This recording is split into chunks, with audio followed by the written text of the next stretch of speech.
Parce que je suis convaincu du potentiel entrepreneurial de chacun, je vous accompagne à libérer votre plein potentiel avec une approche alliant développement personnel et stratégie marketing. Ensemble, nous renforcerons votre activité, boosterons votre confiance et surmonterons vos défis, le tout dans une atmosphère bienveillante et positive.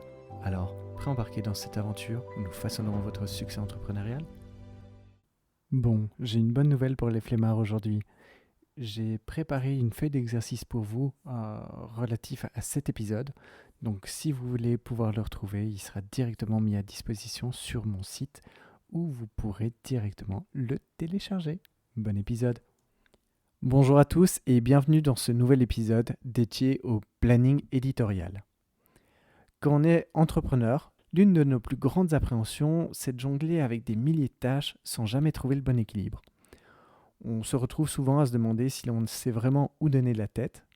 Parfois, on s'éparpille, on perd du temps sur des détails et on ne parvient pas à prioriser ce qui compte vraiment. Vous vous retrouvez là-dedans ?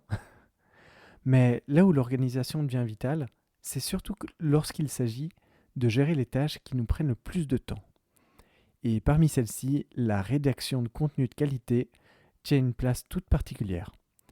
Même si celle-ci peut parfois sembler insurmontable, elle est pourtant essentielle.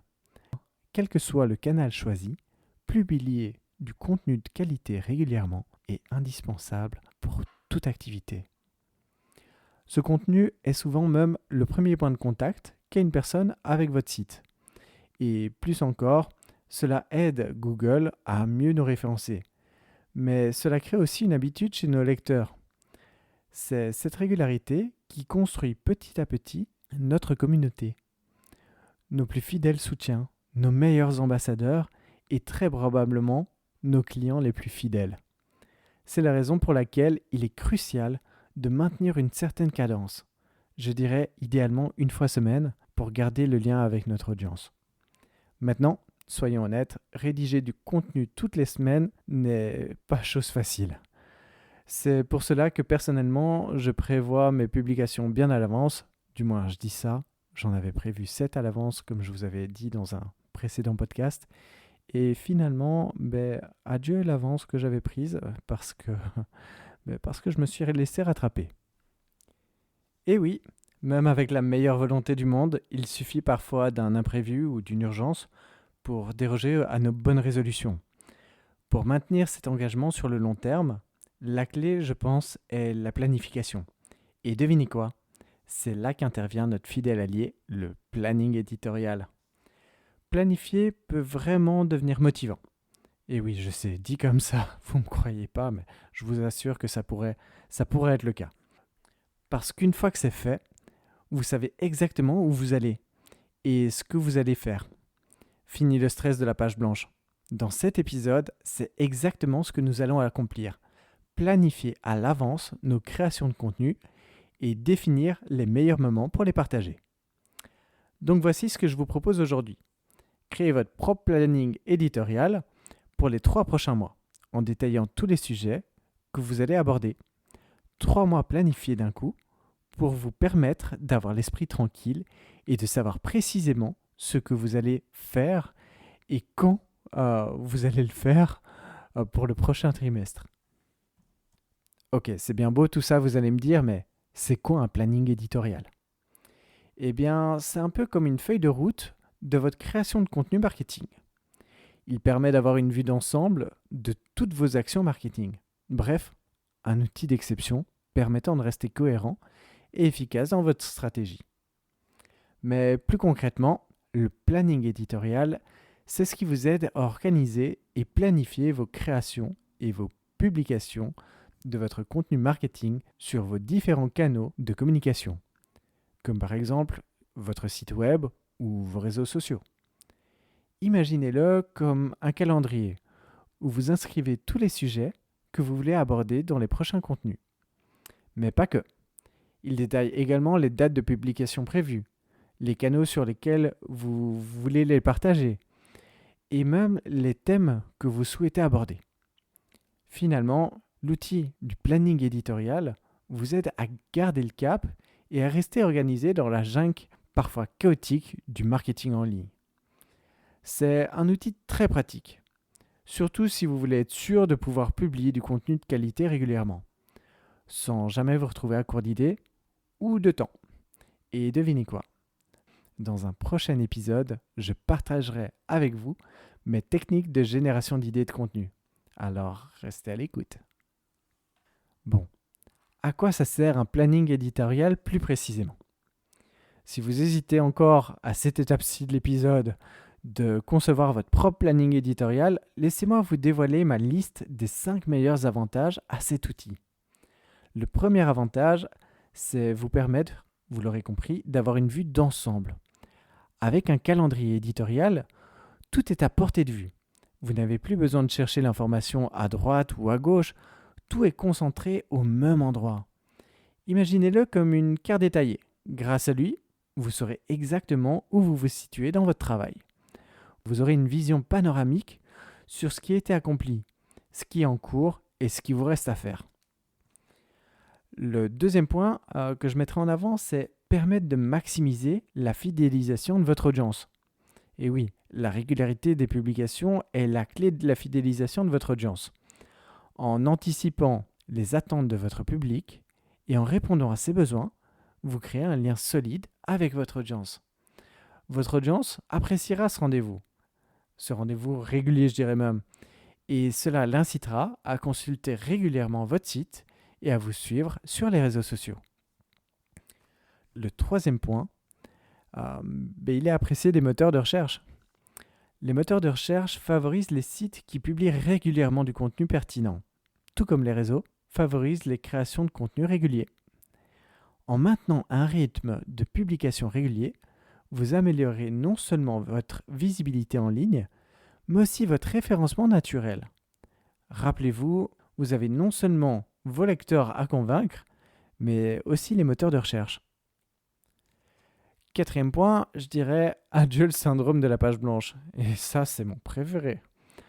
Avec vos tâches planifiées à l'avance, fini les moments de panne d'inspiration. Bon, dit comme ça, on croirait entendre un slogan publicitaire d'une nouvelle marque de lessive ultra douce. Mais en fait, c'est vrai. Le planning éditorial agit comme un guide, vous indiquant quoi faire, quand le faire et où publier votre contenu en fonction des éléments clés que vous aurez définis en amont. Le cinquième point, je dirais l'optimisation de votre temps et la qualité de votre contenu. En planifiant à l'avance, vous gagnez un temps précieux. Plus besoin de courir dans tous les sens à la recherche de nouvelles idées en dernier moment. Vous pourrez vous concentrer sur la création de contenu de qualité, sans précipitation. Vos contenus seront ainsi variés, pertinents et parfaitement alignés avec votre lignée éditoriale. Bon, après tout ça, j'espère que vous êtes convaincus. Et du coup, je vous invite à passer à comment construire un planning éditorial. Les prérequis, je dirais qu'avant d'entamer la construction de votre planning éditorial, il est impératif de prendre le temps de réfléchir à certains éléments clés. Le premier, selon moi, ça serait définir votre persona. Quoi de plus important de la compréhension approfondie de votre marché et de votre audience? Pour créer du contenu pertinent et engageant, vous devez comprendre les besoins, les intérêts, les problématiques de votre audience. Effectuez des recherches approfondies pour déterminer qui sont vos personas et ce qu'ils recherchent. Cela vous aidera à choisir des sujets qui résonnent avec le public cible ainsi qu'à adapter votre ton et votre style en conséquence. Le deuxième point, je dirais définir vos objectifs. Avant de commencer à planifier votre contenu, il est essentiel de définir clairement votre objectif marketing ou vos objectifs marketing. Que souhaitez-vous accomplir avec votre contenu? Augmenter le trafic de votre site web, générer des prospects qualifiés, renforcer votre expertise dans un domaine spécifique? Vos objectifs vous guideront dans le choix des sujets et des formats de contenu à aborder. Le troisième point, définir votre stratégie éditoriale. Identifier ce qui rend votre contenu unique et préciser en quoi il répond spécifiquement aux besoins ou aux aspirations de votre audience. En définissant clairement votre positionnement et vos avantages concurrentiels, vous pourrez captiver votre audience et vous démarquer de vos concurrents. Par ailleurs, déterminez avec précision les thèmes que vous souhaitez aborder avec votre audience. Quatrième point que je mets en prérequis, définir votre style éditorial. Développer une identité de contenu distinctive en définissant votre style éditorial.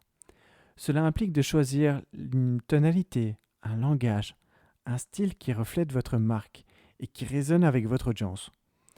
Considérez l'atmosphère que vous souhaitez créer avec votre contenu. Voulez-vous être informatif et professionnel ou bien plutôt décontracté et conversationnel? Ensuite, déterminez comment vous souhaitez vous adresser à votre audience. De manière plutôt formelle ou plutôt informelle? Plutôt sérieuse ou plutôt ludique? Enfin, assurez-vous de maintenir une cohérence dans votre style éditorial afin de renforcer la reconnaissance de votre marque et la fidélisation de votre public. Voilà ce qu'il en était pour les prérequis. Passons maintenant à la construction de votre planning éditorial. Première étape, choisir le format. Le premier pas consiste à déterminer le format qui vous convient le mieux, et à votre style de travail, et à vos besoins. Vous pouvez opter pour un simple tableur Excel par exemple, si vous préférez la simplicité, ou un calendrier partagé en ligne, si vous travaillez en équipe. Il existe également des outils spécifiques de gestion de contenu, qui offrent des fonctionnalités avancées pour les planifications et la publication de contenu. L'essentiel est de choisir un format qui vous permettra de visualiser facilement votre plan et de mettre à jour selon vos besoins. Deuxième point, définir la période de planification. Avant de commencer à remplir votre planning, définissez la période que vous souhaitez couvrir. Comme je vous le précisais en début d'épisode, je vous recommande de planifier sur une période de 3 mois, car cela vous permet d'avoir une vision à moyen terme tout en laissant suffisamment de flexibilité pour ajuster votre stratégie au fil du temps. Troisième point, identifiez les canaux de diffusion. Faites l'inventaire de tous les canaux sur lesquels vous prévoyez de publier votre contenu. Cela peut inclure votre site web, vos blogs, vos réseaux sociaux, votre newsletter, votre podcast si vous êtes comme moi, bref, etc. En identifiant tous les points de contact pertinents avec votre audience, vous pourrez planifier des contenus adaptés à chaque canal et maximiser votre portée. Quatrième point, listez les sujets et les idées de contenu. À partir de vos recherches sur votre audience et vos objectifs marketing, soyons clairs, commencez à brainstormer des sujets et des idées de contenu qui répondent à leurs besoins et à vos objectifs spécifiques. Cinquième point, assignez des dates de publication. Une fois que vous avez une liste de sujets et d'idées de contenu, répartissez-les sur votre calendrier en attribuant des dates de publication pour chaque élément. Assurez-vous de respecter une certaine régularité dans vos publications, en tenant compte de la fréquence idéale pour chaque canal. Par exemple, vous pourriez publier sur votre blog une fois par semaine, mais seulement une fois par mois pour votre newsletter. Point numéro 6, définir les types de contenu et les mots-clés. Pour chaque sujet de contenu, déterminez le type de contenu le plus approprié. Article de blog, vidéo, podcast, etc. Et associez-y des mots-clés pertinents pour votre stratégie de référencement. Ces mots-clés sont également ceux qui vous aideront à développer votre liste de hashtags, si je prends l'exemple d'Instagram. Ils permettront à votre audience de trouver facilement votre contenu et contribueront à renforcer votre positionnement dans les moteurs de recherche. Septième point, prévoir du temps pour la création et la promotion. N'oubliez pas de prendre en compte le temps nécessaire pour créer chaque contenu, ainsi que pour les promouvoir sur vos différents canaux. Réservez-vous des plages horaires dédiées à ces activités dans votre emploi du temps, pour vous assurer que chaque contenu est réalisé avec soin et qu'il bénéficie d'une promotion adaptée pour atteindre votre audience cible. Point numéro 8, réviser et ajuster régulièrement. Enfin, rappelez-vous qu'un planning éditorial est un document évolutif. Prenez le temps de réviser régulièrement en fonction de l'évolution de votre activité, des retours de votre audience ou des performances de votre contenu tout simplement. Soyez prêt à ajuster votre plan en fonction des nouvelles tendances, des opportunités qui se présenteraient à vous ou des changements de votre stratégie globale. En suivant ces étapes, vous serez en mesure de construire un planning éditorial solide et efficace qui vous aidera à maintenir une cadence de publication régulière, à atteindre vos objectifs marketing et surtout à nourrir une relation durable avec votre audience. Bon, avec tout ça, on arrive déjà presque à la fin de cet épisode. Je dirais qu'en conclusion, la gestion efficace du contenu est une composante essentielle de toute stratégie entrepreneuriale. En tant que solopreneur, jongler avec diverses tâches peut rapidement devenir écrasant. Mais l'organisation devient impératif pour maintenir un équilibre et une productivité optimale. La rédaction de contenu de qualité joue un rôle crucial dans la construction d'une communauté fidèle et dans l'engagement de nouveaux clients. Et vous l'aurez compris, la création d'un planning éditorial offre de nombreux avantages, notamment en assurant une vue d'ensemble claire de vos activités marketing, en favorisant la fidélisation de votre audience, en améliorant votre visibilité en ligne et en éliminant le syndrome de la page blanche. Tout cela en optimisant l'utilisation de votre temps pour produire du contenu de qualité. La construction d'un tel planning nécessite néanmoins une réflexion préalable sur votre public cible, vos objectifs marketing, votre stratégie éditoriale et votre style de contenu. En planifiant à l'avance, en assignant des dates de publication et en prévoyant du temps pour sa création et sa promotion, vous vous donnez les meilleures chances de maintenir une cadence régulière de publication et d'atteindre ainsi vos objectifs marketing. En fin de compte, un planning éditorial bien construit devient un outil incroyable pour rester organisé, cohérent et efficace dans vos efforts marketing de contenu, tout en cultivant des relations durables avec votre audience. Alors, engagez-vous dès aujourd'hui à mettre en place votre propre planning éditorial et à prendre le contrôle de votre stratégie de contenu pour assurer le succès continu de votre activité. Voilà, c'est tout pour aujourd'hui. Donc si vous avez aimé ce podcast, laissez un avis 5 étoiles sur la plateforme d'écoute de votre choix et n'hésitez pas à me contacter pour me partager vos impressions directement via mon site www.johnupmarketing.com. À bientôt.